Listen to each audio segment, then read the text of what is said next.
fired up today. It's rainy, it's cold, and ready to talk about the transitions beaches of Hawaii. Nothing new happened in the world of triathlon. We're going to talk about top 5 triathlon training tips to get you in and out of transition even faster. It is May the 1st, 2025. Welcome aboard, everybody. Listen to the Crushing Iron podcast. This is episode 849. Yeah, I feel like I should play that like news intro. We're going to talk about the news. Breaking. Yeah, I mean, obviously, if you follow the sport, even on in the periphery, like you saw the big announcement yesterday, an announcement that I think a lot of us kind of saw coming, whether you wanted to believe it or not, whether you believe it's fair or not. I think we all saw it coming after the last 2 years with, obviously the sport has, been kind of entrenched in the city of Kona, Hawaii. That's where you've seen all the NBC broadcasts. That's where the sport kind of went mainstream. And then they made the decision after going to a 2-day event. The islands basically said, hey, we're not a fan of this anymore. It's too much for the city. It made everybody, kind of locally kind of mad.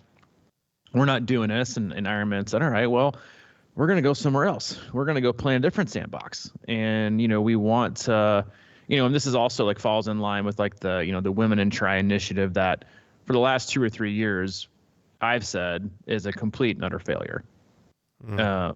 They put a lot of effort into it and it's been a total failure. And I don't even think it's been effort. I don't think handing out extra slots and giving away freebies to world championships is growing the sport.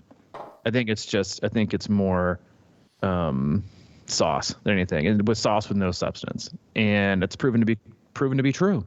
And so they said, oh, well, we want a 2-day event. We want women to have their own day. We want men to have their own day. We want equal coverage.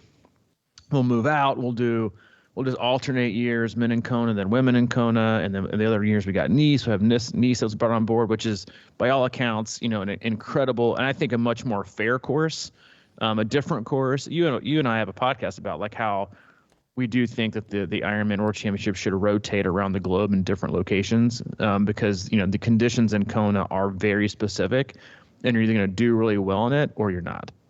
And some people are just never going to do well in it. That's why I like the rotation of it, but obviously the numbers were down tremendously. If you were doing Nice, you just had to show up to awards. Period. For the men, they would sell them out, but for the females, they couldn't even fill the race. From the interview I listened to with the new Ironman CEO who took over after Andrew Messick left, they lost over $1 million operationally with this new split because they can't fill the races. And yes, there's all kinds of different camps, and you say, oh, they didn't allow it to go, they didn't allow the sample to, or the test to run long enough. But I think the writing's on the wall. And we talked just before we went live. I love the fact that it's a 1 day. I've talked to, and we've had a lot of athletes do Kona every single year the last couple of years.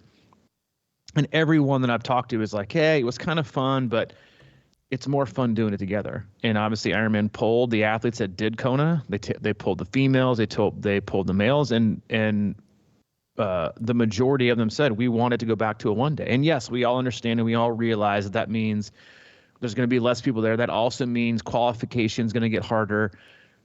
Good. I mean, we talked about this when they moved. It was honestly embarrassing. I don't think growing, and I'm sure, there's a lot of different polarizing views to take on this whole thing, but it's never good for a sport to water it down. Ever. It became more an activity than a sport. When never in a million years in any other sport did they hand out quote unquote world championship slots. And to think that grows the sport is naive. To think that you can just give out slots to world championships and increase participation levels in the sport is insane. And that's what happened. It diluted the product. Ironman is a product first and foremost. And I would encourage everyone to listen to the interview that the new Ironman CEO did with the guys at Pro Tri News. I don't like listening to them all the time for a variety of reasons, but it was a great interview, and he had all kinds of data. And the decision making was sound and thoughtful. They got a lot of plans this year, but I think this is ultimately going to grow the sport a little bit more for women. I think, and he actually said, we saw women leave the sport after doing that. And, like, why wouldn't he? I've crossed off my bucket list of doing Kona. I may or may not have legit qualified for it based on how qualification has gone the last 3 decades. I just had to go and show up to awards, and I got a roll down, or there was like 45 extra slots in my age group because it was a Women for Tri event. And I actually think it created more dissension within females. And I talked to a lot of them. We have a lot of Kona qualifying females on our team. And they were like, it rubbed all of them the wrong way. So you're trying to create this like unity between and equality. But all it did was actually create more distance within, from male to female, because male's like, well, this isn't fair. Like I can be 5th in my age group and not even sniff a spot to this world championship in Kona. And I'm placed in the top 20 overall male and probably top 20, 25 overall in the whole entire race. And I can't even get in. And then there's other, they're putting in extra slots. So you've got females that are getting extra slots just because they're female, with times that would never even come close to sniffing a qualification any other year. So I think it created one dissension between males and females because of whatever kind of perception they had about work and time and effort and, the percentage of who's showing up in races. And I know that it created some dissension between just females and females, because they're like the ones that have qualified for Kona in the past. It was something they were super proud of. It kept them this way. They wanted to go back. They wanted to earn it. Their, whatever, their backpack or their shirt or their swim cap or their pictures or their their underpants run, like all these things meant a different level to them. And yes, while the sport is very, very small on the female side, 18 to 20% from the statistics, that was very important. They wanted to know that they earned it. And then to kind of have that diminished for the argument of equality, I know and I talked to a lot of them, rubbed them all the wrong way. None of them were in favor of it. And yes, they also make up a small percentage of it. But again, like I think in their effort to make things more on the superficial level, try to make it look fair and look equal, it actually created more distance between the groups. And the ones that made it like, hey, we want to do this together, which I think is how you grow the sport. And I think you're going to find more. People don't want to chase things. People don't get out of bed. People don't work harder to get handed out slots, right? And I think it's also important to note, like, it's actually, the statistics that I read through on a couple of different articles and different forums and the interview was that female participation is around 18 to 20%. Hasn't grown in almost a decade. The needle hasn't moved, period. So the Women for Tri initiative, the handing out slots, the extra slots, it's done absolutely nothing. They even found it was a negative that they women who did these world championships didn't come back to the sport.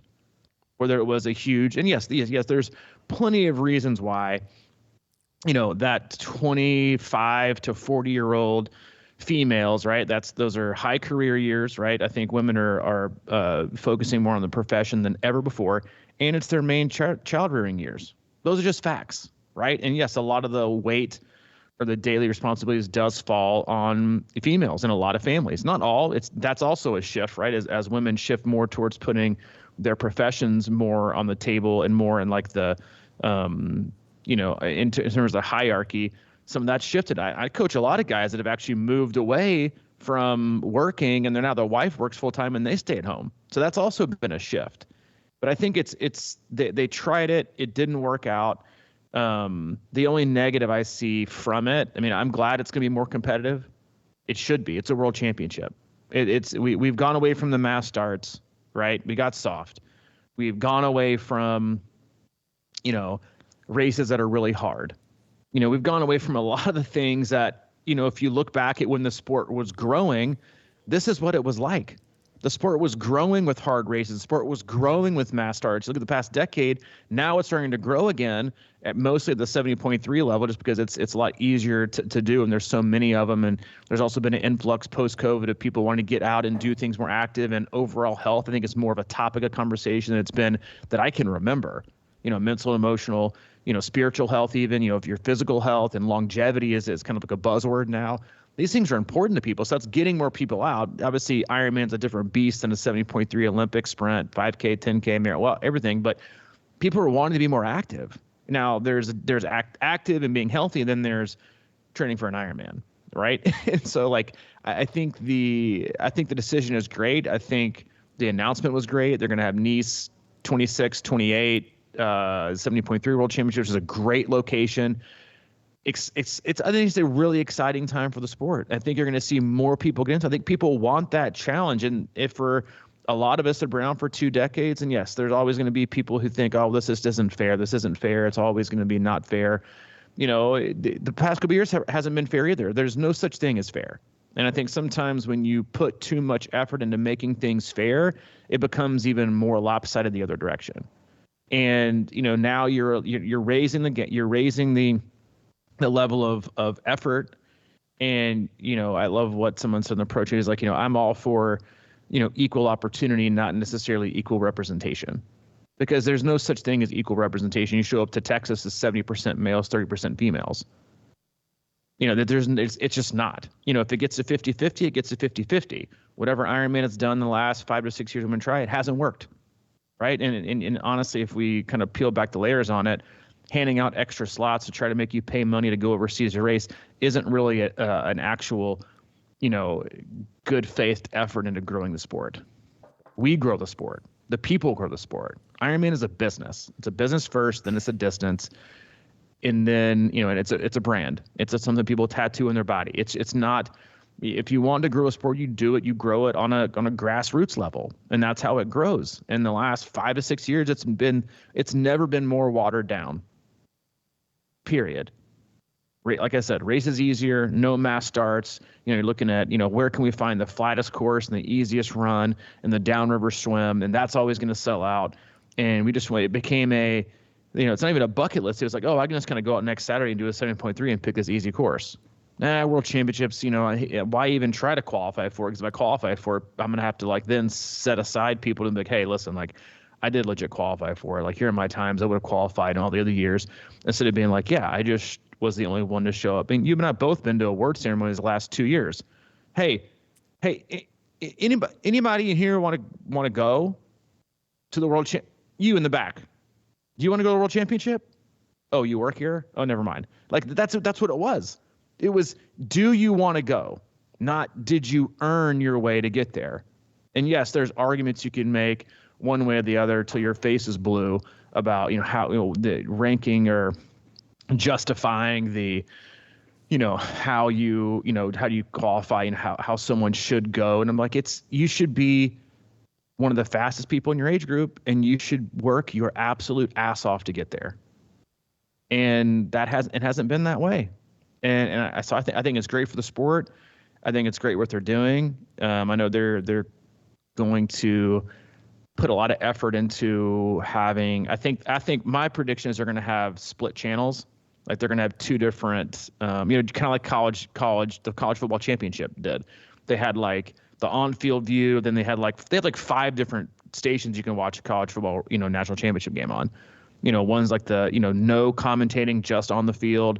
On the field, you got it in Spanish. You got it all day. I think that's what they're going to do for Ironman World Championships. They're actually going to do 2 different broadcasts, female and male.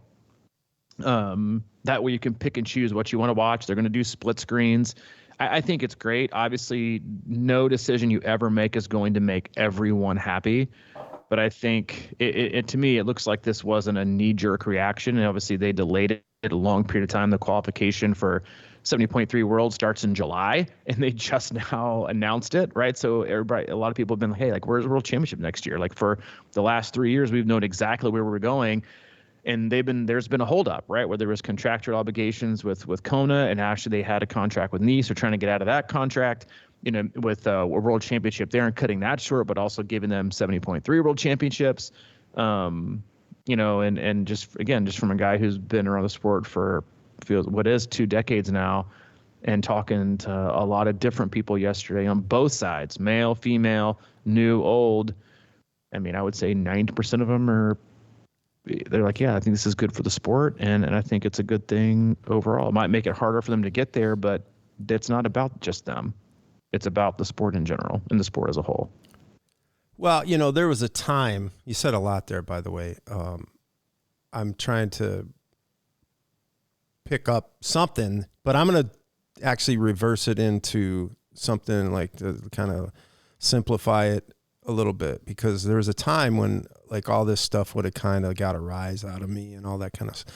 But I got to be honest, I don't really care anymore. I knew that when they went to the split, I mean, there was a gut sensation to me that's like, this ain't going to work. I mean, first of all, you got a lot of the Kona types, there's a lot of relationships that are Kona. So the first thing I thought always was like, oh, there's a lot of people training together. Now they got to go to Kona and Nice every year and support each other or what have you. And it just seemed to me like a dilution. And I've always had this philosophy that you have an event, you make it as great as possible. You don't create two and make them average. So it's sort of like, that was my gut instinct on that. And now that it's back, it's great. But I mean, it's just like a reaction economy. Everything's like, whoa, this big deal. And everybody wants we just try to control shit, everything.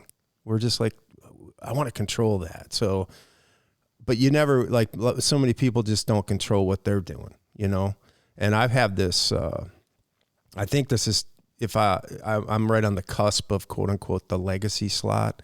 And I know this is like upset some people, but I have never had an interest in a legacy slot, because I am all about trying to get the most out of myself. It's not just about, and I understand that there's like longevity there and you kind of gave it whatever, but I just never had a real interest in that. And I still don't, because I've always wanted to see what I got. And I think, I can say this about myself, but I think I've underachieved, I mean, I've done hard work and everything like that, but I don't think I've really given it what I have, And I think that, as the age groups, as you get older and things like that, you have more opportunities. There's a chance for it or whatever, but I think it's great. But, Kona qualifying to me has always been like, really had this sort of like pedestal thing. It's like, wow, that's great. Now you're right. You hear all this shit about, anybody can go.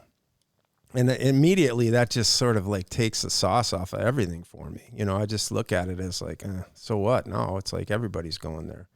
And I think we have to really kind of just, I mean, in general, it's like this reaction out there, right? Oh, this and that. Everybody wants to talk about this shit, but we can't control any of that stuff. I don't know anything about Ironman's like marketing plan or goals or, whatever it is, but I do know what I can control, and that's what I do today.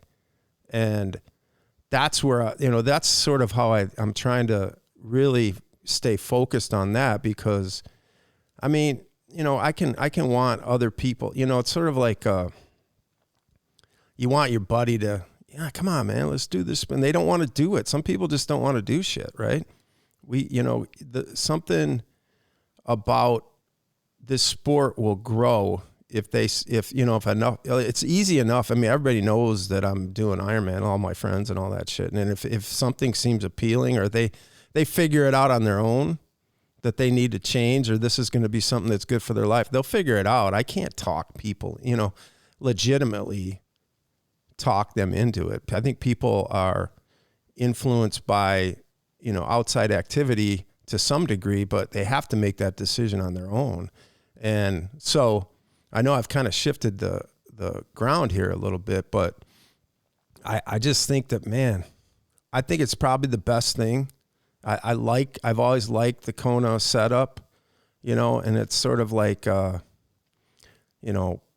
it should be a little bit rare, it should be something. I mean, I think that the point is, that to get there is hard, and that really comes back to you, right? So how are you going to look at that rather than, I think I deserve to be there or whatever? Well, I don't know. I mean, it's sort of a dog-eat-dog world in that way. If you're going to get to that level and you want to really be a Kona qualifier, you got to put in a ton of work. I mean, people don't get there, with one or two people in an age group getting there. They don't get there by accident, and I think it's a kind of a motivator, rather than let's just bring everybody into everything, you know? So I don't know. Well, I mean, to me, and I love what you said there. And I think a lot of it, again, it's not about, everyone's natural reaction is, how does this affect me personally? How does this affect my beliefs personally? Not what do we think is best for the sport? Totally.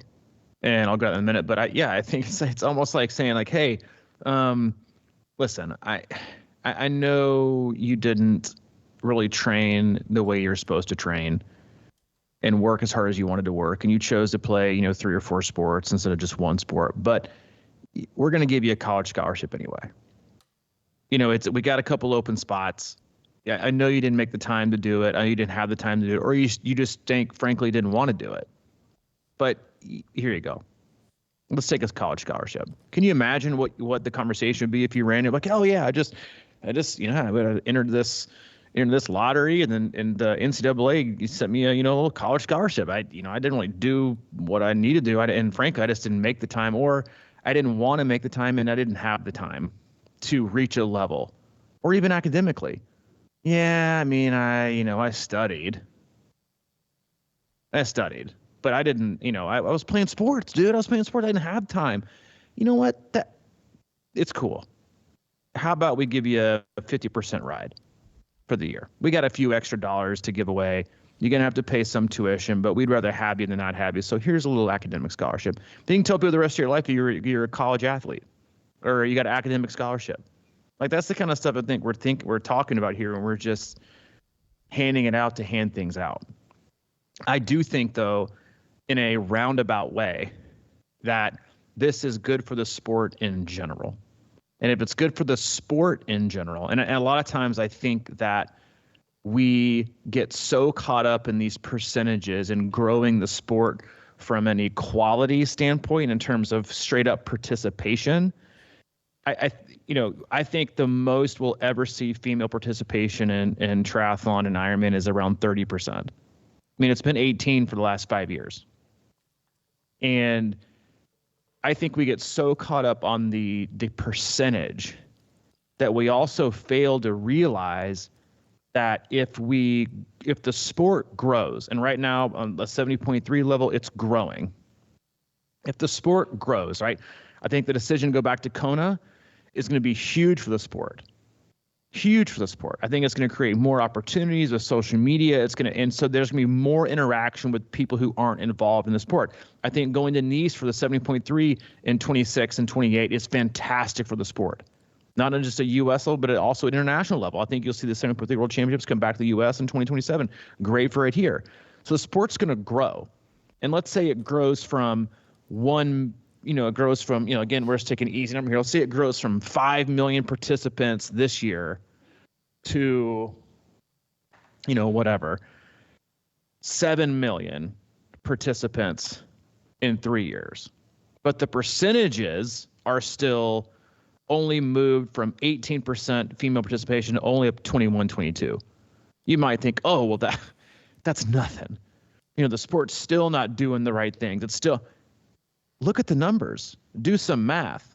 If 18% of 5 million is one number, and then 22% of 5, 6, 7 million is so that you are growing the sport.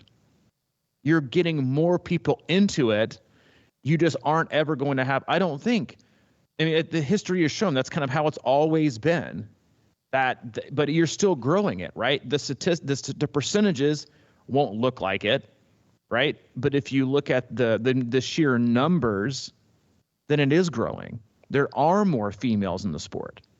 And then it's up to those females to show, do I really want to do an Ironman or not?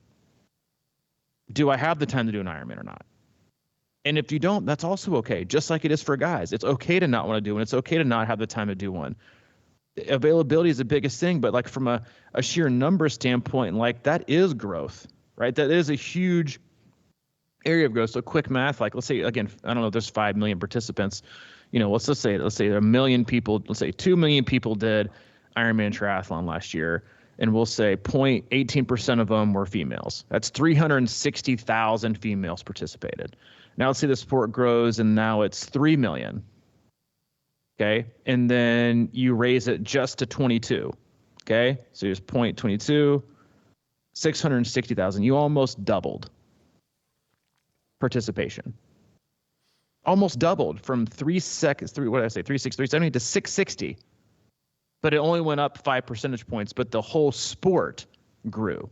And I think that's just something that we have to remember, right? Is that one, Ironman is a unique sport / business, right? Like it's a business first. And if you're in the sport, you desperately need the business and the brand and the sport side of it to grow. Because if it doesn't grow, then guess what happens? Races shrink. Right. And Ironman responded to that with decreasing the amount of Ironman distance events. They didn't decrease them just for females. They didn't decrease them just for males. They decreased them across the board because people weren't doing them. Period. They weren't worried about catering to one sex over the other. They were just worried about the business. And that's what they're always going to be. And their focus is to grow the business. But again, I think we get so caught up in these like small percentage numbers that a lot of times we alienate the ones that are already in the sport working so hard. It's like neglecting your current customer in hopes you get another one. And so I think that the moves they're making, right, they're adding more 70.3s. They're throwing gasoline on that fire, which is proven to be the most popular distance. Grow that sport. Because let's be honest, males and females are more likely to do a full distance race if they're already in the ecosystem. They're already doing a half distance race. You're more likely to see someone jump from a half to a full and just do one, right, on a slightly different training volume than to see one just come out of blue from nowhere and then do one. You and I both, I coach I coach more females than males. And I coach with some that are so driven and so focused that they'll never do a ride or run with anybody else, period. They don't have time.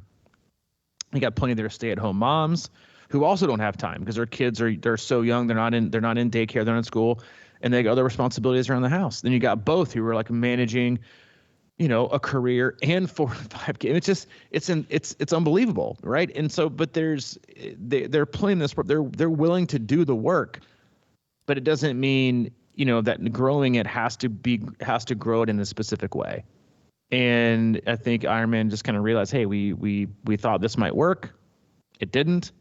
And if we want the sport to grow, this is the best decision that we can make for it to grow and allow it to grow. Because again, growth is growth. And even if it just stayed at that 18% percentage and it went up 1 million people globally, that's still growing it.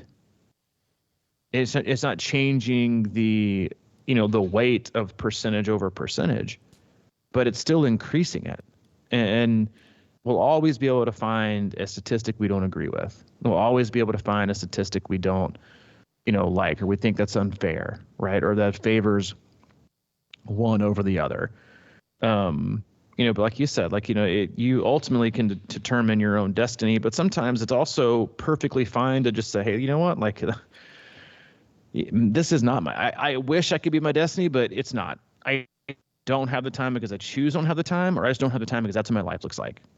It doesn't mean that you should get, a get out of jail free card because this is the life you've been dealt and this is what happens. Like, that's not how the world works. That's not how businesses, operate, and that's not how programs operate. That's not how sports are. They manage things to make money. And if they're healthy and they make money, it's generally a lot better for the consumer.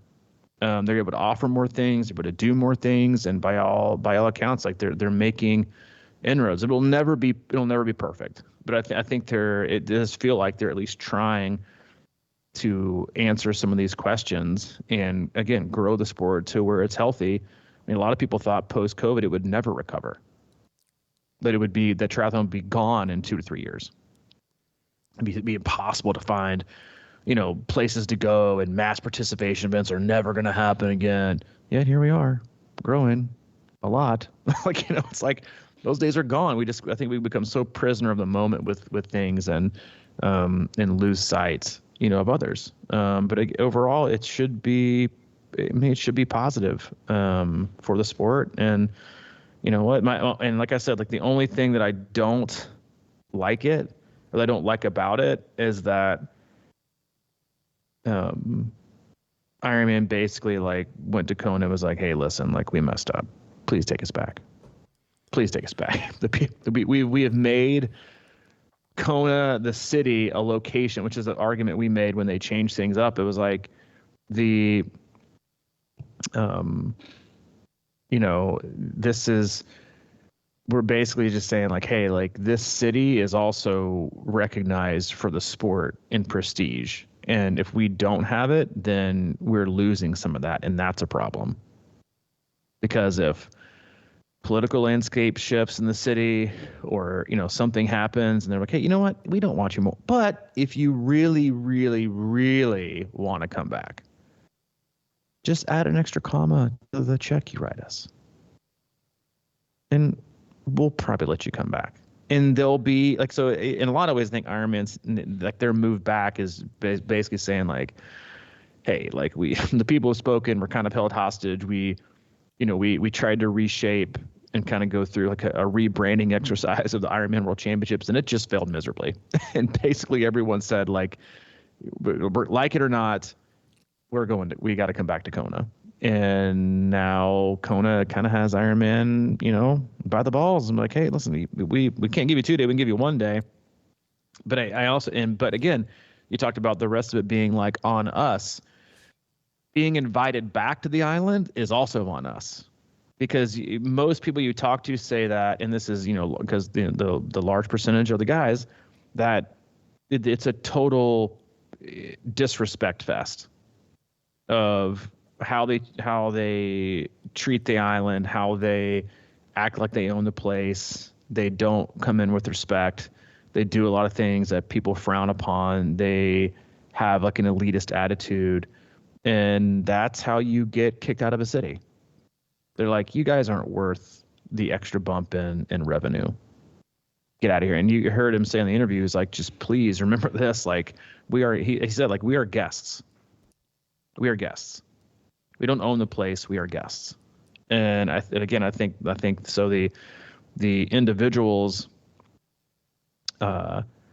can be, you know, that have just as much of an impact on being invited back as you know, the city, the mayor, whoever else. It's just, you know, triathletes don't have, generally speaking, like the best, you know, reputation for being, you know, flexible and fuck around and generous and kind and all these kind of things, especially like the type A level, and you put them under a microscope the week of Kona, and they, you know, everybody's, you know, acting like it's funny because like the age groupers act like professionals, the professionals act like, you know, age groupers should act, and just taking care of ourselves. So, but yeah, I mean, it's definitely an interesting time in the sport, but I think if from a growth standpoint, it's good. Growth is always good. It comes with challenges, but you know, it sounds to me like the new CEO is trying to adapt to those challenges, and who knows what, you know, could look different in 2 to 3 years anyway. Yeah, it's interesting to think about, you know, equating the growth of the sport with how many people sign up for Ironman races. You know, it's like they dictate, you know, the growth. Is that really the growth of the sport, or is it you look around and you see more and more people being active and, you know, taking care of themselves and what have you? You know, probably the best way to grow the sport is to take the poison out of food. You know what I mean? It's like we got a lot of health issues in this world, and I think that you know, obviously, ultimately, the reason most of us get in this is to feel better and be stronger and you know, be a better person, actualize ourselves and all that sort of thing. And you know, we're kind of like letting the carrot drive the stick kind of thing with the Ironman stuff, you know. I think it really boils down to people wanting to make change, people wanting to do things together. You know, you mentioned the Kona thing. I mean, Kona there's a lot of, you know, I feel like when you watch, you know, the lead up to Kona, and you kind of said, you know, kind of addressed it a little bit, but it's sort of like everybody thinks Kona's about them, and Kona's not about you. Kona's the legacy, you know, it should be respected, not only the island, but just the founders, the whatever it was, 18 people or whatever, that got together and decided to do this to see who could withstand it and endure it and really succeed in that, environment. Who's a stronger athlete, the swimmer, the biker, the runner, whatever. That is the legacy. It's not about the selfie and all that shit all the week and, just acting like, I'm a big island owner here. I mean, I just think that's at the core of a lot of things. And it's really about just being a better person, not just proving that you can, show up at Kona all the time and act like it's your event. It's like, I think back to when I did Wisconsin, I just had such revelry for that event. The first time, I just respected every step I took on that place. When I first did my first Ironman at Wisconsin, I watched all the videos. It had this sort of like aura about it. And I felt honored to sort of just be a part of it. And I know that a lot of people feel that, but, I just think that's an important thing to remember, is that, in order to make the sport grow, I think we have to respect the sport and be inclusive with our friends and not act like we are something above them or whatever. And that can kind of translate within age groupers and stuff like that. And, I think back to my first ever triathlon, and they're just like attitude sometimes, I just think that, just because you're fast doesn't mean you're, doing better at life than the next person or whatever. So there's a lot of that going on. I think that, we do have to look at ourselves and decide what we want to do and be the best we can. And I think the more, we put off good influence on other people like that, I think that's the kind of shit that grows a sport too, I kind of almost get embarrassed when people call me the Ironman of the, the neighborhood or whatever, because I want people to I want people to join me in, this journey, which is bigger than just being an Ironman. And, I guess that's all I really have to say about it. I think that the Kona thing is good. I love the idea of it being revered as a, sort of hallowed ground of like, the ultimate achievement within the sport, and rather than just some kind of like marketing platform for everybody and that sort of thing. It's the game, and you said it beautifully. It's the game 7 for triathletes. Yeah. I specifically owe Kona and the special interest piece / broadcasts to me being in the sport. That's how I got exposed to it. Period. Special interest piece on NBC. I remember watching from a old school, like way old school laptop. This is, 20 years ago.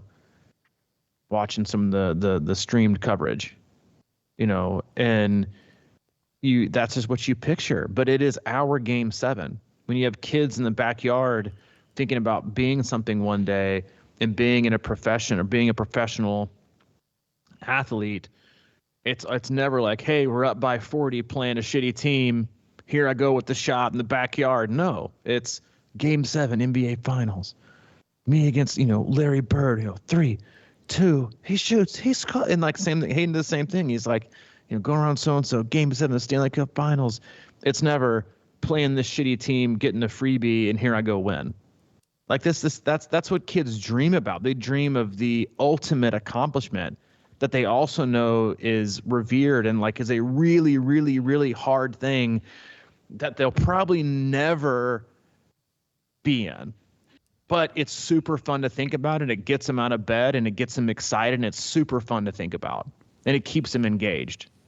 Like, I think Kona as a world championship, as something hard to get to, for adults, that's our game 7. We like to watch it on YouTube. We like to watch the old documentary. We like the special interest pieces. We like watching the pros race there. We might not ever get there, but some days it just gets us out of bed to even just think like, oh, maybe one day I'll get there. Or how cool is it these people can go this fast and do that? Maybe I can get a little bit faster too. Instead of, I probably don't have to work out today. I can just probably finish the race and show up to awards when everyone else is driving home and get a spot. There's no driver in that. And it's, again, yes, it should be about, like you said, it's just, yeah, it's just weird. Like there's nothing else. I mean, to me, it's almost, it's like, it'd be like moving the Masters out of Augusta. Yeah. And then opening it up to the NCAA ranks. Like, hey, if you're in the top 300 NCAA college golfers, like, you can just come on down for the day and play a couple rounds of the pros. I'd be like, what the fuck? Yeah, and, I saw this thing of it. They're not having an Augusta too. We're actually going to go out to Dixon, Tennessee. We're just rotating it, and let's see what happens. It's no longer the green jacket. It's like the corduroy jacket.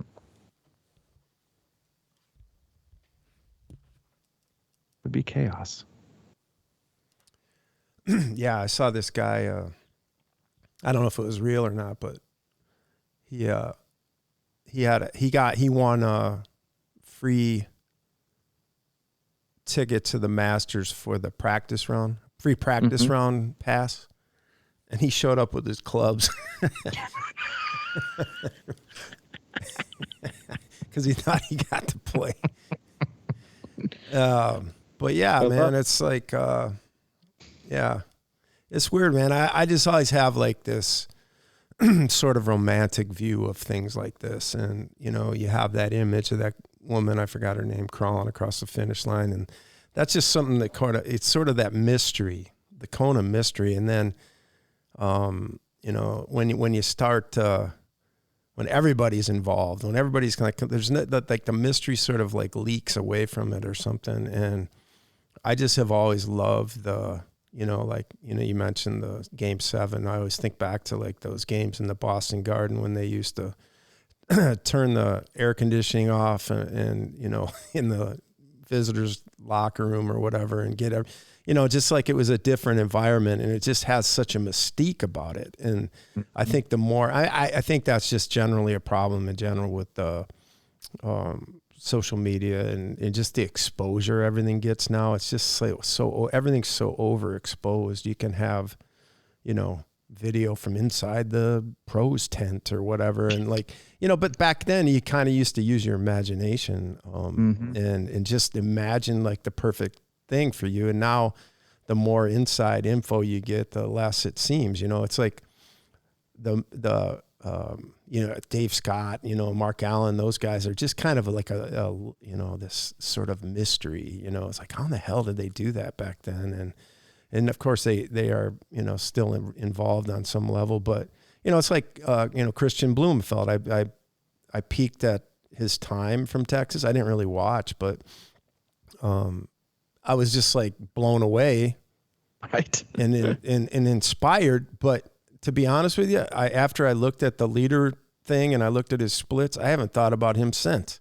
You know what I mean? It's like, it's this celebrity thing that, we do to ourselves. We kind of like invest ourselves in the image of someone else and get lost with that when really we just like, I don't know. I've just come around on this whole like thing about, pro athletes and everything. I'm inspired by it, but I'm just kind of like realizing it's sort of it can be just a distraction from being your best self. And they're just people, and that have worked their ass off a lot of times. And you can do the same thing, it's like you can do it. And you can do it. Yeah, I mean, it was Julie Moss that crawled over the finish line. I think it was like 81 or 82, something like that. But it's funny, like I think like with the last few years, like talking about like doing things that cause dissension within the sport, like they did the same thing. We did that stupid chocolate milk shit. Hey, we're just gonna give these celebrities who are already perfectly wealthy and have a pretty smooth life, right, compared to the rest of us, and we're going to let, Apollo Ono and Heinz Ward and Gordon Ray, they just, come on, man, you're already like filthy rich, right? We'll just get you a coach and make you talk about chocolate milk and let you do Kona. Yeah. And people are like, dude, what the fuck? Like, I worked my ass off and to like do this, and you're handing out freebies to celebrities. And it's interesting, like the marketing. This is all businesses, right? Like the marketing. Like I always want to sit in those meetings, right? I'm like, hey, who made this decision? And then it was like, you know what? This. It's kind of like the memes you see, is like, you had one job. They like, terribly misspell something, or like the signs backwards and it doesn't say something, or it says something inappropriate. It's just interesting. It's all trial and error. But again, like and we'll close it, but like the last thing I think we always have to remember too is that Ironman is age group sport. They make all of their money from age groupers. They spend money on professionals. So age groupers are a green, right? The age groupers are profit, pros are a loss. That's what they're focused on, right? The bottom line. And there's a lot of ways to get there, and we'll ultimately find out here in the next 2, 3, 4 years if it was the right decision or not. My gut tells me it is, but the jury's still out. And, like you said, Christian Blumenfeld has no idea who I am. I don't think about him really ever. Same thing with Cat Matthews. It's fun to follow him, but it's just like cheering for your favorite team being so destroyed. Like they have no idea. Like, cheering for my UT basketball team, they got upended in the, Elite Eight again. I'm like, I didn't wake up and have, Zakai Ziegler and Chaz Lanier cheering me on, waiting for me in the driveway, heading out for my 30-minute run the next day. It's like the effort we put into cheering on our sports teams or our favorite athletes. Like, be cool though, right? You head outside for your, your morning run, and like 2 of your favorite sports teams, like, hey man, I really appreciate you cheering me on last night from your couch. It really meant a lot to me. It really galvanized me, and I knew I never would have made that 3-pointer without you. So here I am today. I'm going to help you get to where I'm going to run by you for the next 30 minutes on your run. Yeah. Well, that sounds like some kind of manufactured marketing commercial that you would see, exactly. and this is like, you talk about marketing. It's like, I know that stuff is all an illusion, there's part of me now that, the more and more this happens, and with my background in marketing for news and everything, and how much of a lie that always was, I'm here going, there's part of me that thinks that whole, what was her name? Julie Moss. Mm-hmm. I kind of thinks that it might have been staged. Just like such a skeptic on that shit now. It's like, how can we make this sport seem? I mean, it's how come more sensational? Just there's a little bit of a doubt. It's sort of like, is this real even? I don't know. I'm sure it was, but you know what I mean. But that was still a little more organic. Like, hey, wouldn't anything involved with NBC, broadcasting could be like that. The skier. I wonder if they said, hey, we need you to wipe out because we needed on the ski jump thing. We need something crazy. We need something crazy for our open of Wide World of Sports. Are you in? Yep. Here's $1,000. Yeah, I mean that's how you watch headlines, right? It's like just weird stuff that happens like that. Yeah. That's a different rabbit hole for a different day. I when I was in the news business and I ran this by our brass, I said, hey, I got a great saying. It's like, how about question everything, including us? And they're like, well, I don't know. That's a little too far. I'm sure that went far. Yeah. But anyway. Well, as always, that was fun. We enjoyed that. Hope you guys have a great weekend. A little bit on the slower side for races. You got White Lake. You got, I think, Wildflower 2 is back this weekend, I think. And then the next week, St. George, and more to come. But as always, we love you guys. We appreciate you. Go to the website, c26triathlon.com. It's a one-stop shop we have for coaching camps and community. If you need anything from Mike, he's available. Mike at c26triathlon.com. Or if you need anything from me specifically, Robbie at c26triathlon.com. All right, man. Talk to you later, dude. Go get it. See you, buddy. See you.